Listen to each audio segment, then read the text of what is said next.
Part 2. I had an order come in and ended the video. So anyway. Again, how to check your oil. All you need is oil and a napkin. I'm going to just repeat the steps over since the last video was interrupted. Yeah, you don't need to be anywhere special. I'm in a parking lot at Whole Foods in San Diego. It's nice and sunny in January. Fucking love San Diego. So even though this is the second video, it's not going to be a part 2. I'm just going to start over. Make this easier. First thing you do is start up your car, get the operating temperature, turn the car off. You find your dipstick. Mine is right here. Different locations, different cars. But it'll say engine oil on it. Could be red, could be yellow. Mine's yellow. Anyway, you take the dipstick out. You wipe it off because the engine was just moving oil around. It's not going to be accurate. You just take it out and read it. You wipe it off. You put it back in. Take it out again. Now you look at both sides, because one side could be smeared, and then you'll know the actual level looking at both sides.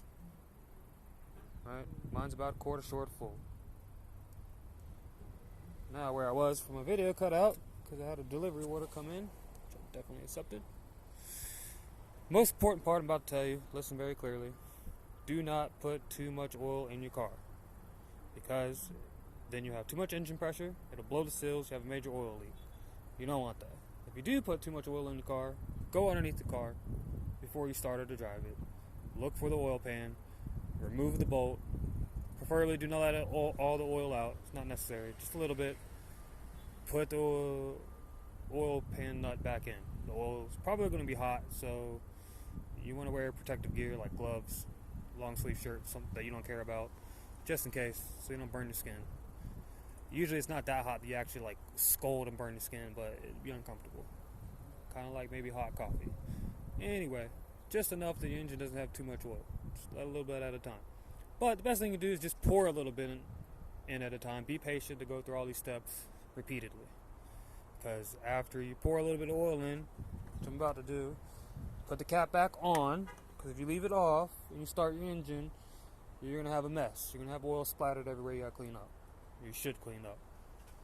So put the oil cap back on. You get in there, you start your engine for about like 7 seconds. Cut it back off. Repeat the process. You do not have to take this off to check your engine oil level, by the way. Take the dipstick out. You wipe it clean. You put it back in. And you take it out and you check the level.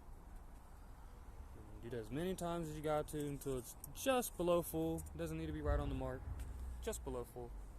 And you check your oil about once a week. Why? Because all older vehicles, the more miles you have, it's inevitable. There's nothing you can do. The pistons going up and down, the engine doing what the engine do, metal on metal, even with the lubricant of the oil, gradually wears away the metal. So over time, your car is spitting out oil out the exhaust. It's burning oil. It's nothing you did wrong. There's nothing wrong with your car. Most people don't know this. This is why I'm making this video. See? How my tailpipe's all dirty. I do not have a blown head gasket. Trust me, I would know. Here, I'll even get my finger dirty for you. See that? Your car burns oil. So check your oil once a week so you can prolong the life of it. You don't just gotta blow up the motor and get a new car every 5 years like most people do. Just no general maintenance. That's all you gotta do, people. Let me see if I can add oil while recording. So I'll show you how easy this is. You still got to get an oil change every 3,000 miles because the oil filter is collecting small particles of metal, shavings coming off the metal and metal I was just talking about.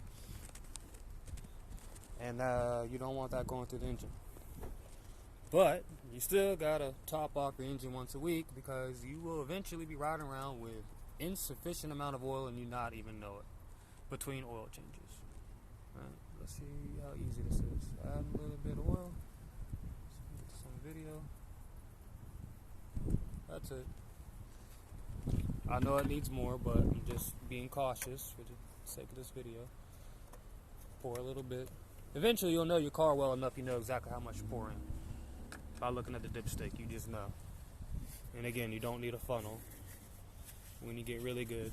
But even for the amateurs, first timers, you get these easy pours. Nobody needs a funnel.